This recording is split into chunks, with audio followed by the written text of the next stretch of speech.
आज हमारे बीच में एक वृद्ध माँ जो यहाँ रहती हैं, माँ से जानेंगे कि आश्रम में किस तरह की व्यवस्थाएं हैं। आप में से कितने लोगों ने वृद्ध माँ का दर्शन किया है? जैसा टीवी पर सुना वैसा यहाँ है या नहीं? हाँ या ना? मैया कहाँ से आई हो मेरी माँ? महाराष्ट्र, अकोला से। महाराष्ट्र। मैया आप यहाँ रहती हैं, कितने वर्ष हो गए आपको यहाँ? 3.25 साल। 3.25 वर्ष। इन 3 सालों में आपको यहाँ पर कोई दिक्कत हुई? कैसी व्यवस्थाएं हैं यहाँ? नहीं महाराज जी, कोई दिक्कत नहीं हुई, कुछ भी नहीं, सब व्यवस्था है, दवाई पानी इसकी उसकी सबकी व्यवस्था है। मगर लेकिन मैं आप एक बार मैं जनता से बात करना चाहती हूँ। हाँ कर लीजिए आप। देखिए, मैंने मेरी उम्र की 18 साल से 8 आने 100 से पप्पड़ बेले हैं मेरे बच्चों के लिए, और क्या क्या नहीं किया मैं। जिन फैक्ट्री, सूत गिरनी, हॉस्टल, जहाँ वहाँ 10 पैसे डजन से काज बटन किए थे मैंने, क्योंकि 1 रुपया आएगा तो मेरे बच्चों के काम में गिरेगा। मैंने फिर उसके बाद में हमारे घर वाले गुजर गए। गुजरने के बाद में मैं अस्पताल में काम करने लग गई। बड़ा बेटा बैंक में नौकरी पर था, तो उसने बहू को लेके अलग निकल गया। बहू बोले अलग रहो, बोले आज तुमको सबको पालना पड़ेगा। तो बड़ा बेटा अलग निकल गया। छोटे बेटे को नौकरी नहीं थी, उसको 2 बच्चे हो गए थे। फिर बच्चों की परवरिश, उसकी रीढ़ की हड्डी टूट गई, वो बिस्तर से उठता नहीं था। तो हमने अस्पताल में काम किया। अकोला में टेस्टी ट्यूब बेबी सेंट्रल में काम करती थी मैं। वहाँ से दोनों जोरू मर्द उनके 2 बच्चों को पाला, लिखाई पढ़ाई सब की मेरे बच्चों की। उसके बाद में पोतों की।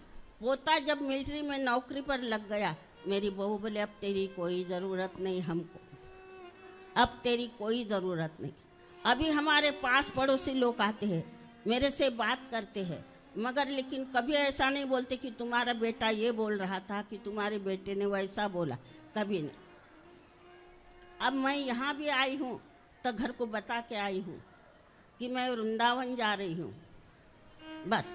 तो बेटों ने बोला नहीं कि हाँ, कुछ भी नहीं। बड़ा बेटा नहीं ना छोटा बेटा नहीं, बड़ा बेटा तो अलग रहता है, उसका कोई संबंध ही नहीं था। पर छोटा बेटा, उसको ये भी, और मैं 2 पोते हैं, 2 पोतों की लिखाई पढ़ाई करी, दोनों पोते नौकरी पर लग गए। एक बड़ा 50,000 कमाता है पोता, और दूसरा 70,000 कमाता, वो अफसर के जगह लग गया। पर कभी पोतन ने भी बहू को ऐसा नहीं बोला कि माँ को तू ऐसा क्यों बोल रही है। ये दुनिया की सब उल्टी हवा चल रही है। माया जाल में किसी ने नहीं फंसना, अपने अपने इस पर रहना। माया जाल बहुत बुरा है, ये मेरे को पूछ लो तुम।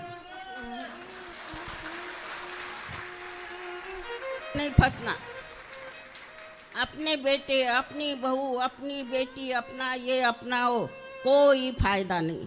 बस अपना आत्मा और अपन, ये मेरे हाथ जोड़ के विनती है सबको। और जो भी बहू ये है, कभी सताना मत। इतनी पाप लगेगा, इतना पाप लगेगा कि तुमको बोल नहीं सकते। उनकी आत्मा क्या बोलती है, अंदर से आत्मा क्या बोलती है कि हमने आपके लिए क्या नहीं किया। अगर हमने किया है तो तुम्हारा भी फर्ज था, पर तुम तो फर्ज से मुकर गए। सही है, तुम फर्ज से मुकर गए, तो इसका बहुत पाप लगता है। देखिए, माँ ने 2 बच्चों को पाल पोस कर बड़ा किया, पढ़ाया लिखाया, उनके लिए नौकरी की, पोतों को पढ़ाया, और जब बहुएं आ गईं तो बहुओं ने बोल दिया कि अब इसकी हमें जरूरत नहीं है। माँ यही कह रही हैं कि हमने यदि अपना कर्तव्य पूरा किया है, तो अब आपका कर्तव्य पूरा करने का टाइम आया तो आप भी तो करो। ये मत कहो कि तुम घर से निकल जाओ। अब ये माँ गौरी गोपाल आश्रम में रहती जरूर है, लेकिन क्या इनका दिल दुखी नहीं है इस बात से कि जिन बच्चों के लिए हमने मजदूरी की, मेहनत करके पैसा कमा के उन्हें योग्य बनाया, आज वो पोता इतना योग्य, कोई 50,000 कमा रहा, कोई 70,000, क्या उस पोते का धर्म नहीं है कि अपनी दादी को 2 वक्त की रोटी देके सम्मान के साथ सेवा करे?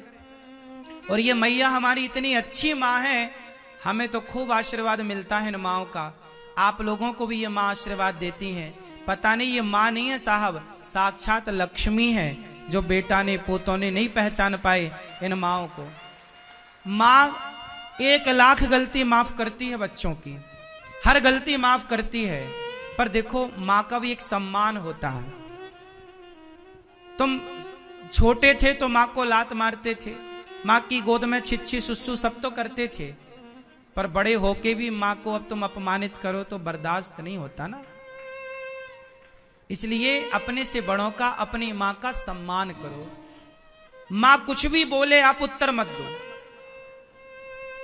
उनके ऋण को आप चुका सकते हो क्या? अब इनके बेटा और इनका पोता क्या इनका ऋण चुका सकता है? कभी कभी नहीं चुका सकता। लेकिन सेवा नहीं करते, हमें अच्छा लगता है।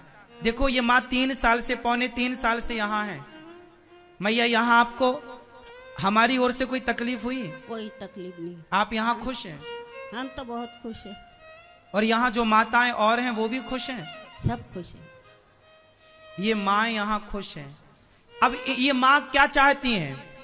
ये माँ सवेरे 2 रोटी खाती हैं, शाम को 2 रोटी खाती हैं, एक छोटा सा बिस्तर पलंग, उस पर सो जाती हैं। कौन सा ज्यादा खर्चा है बताओ? पोता पोती को कौन सा ज्यादा खर्चा लगता?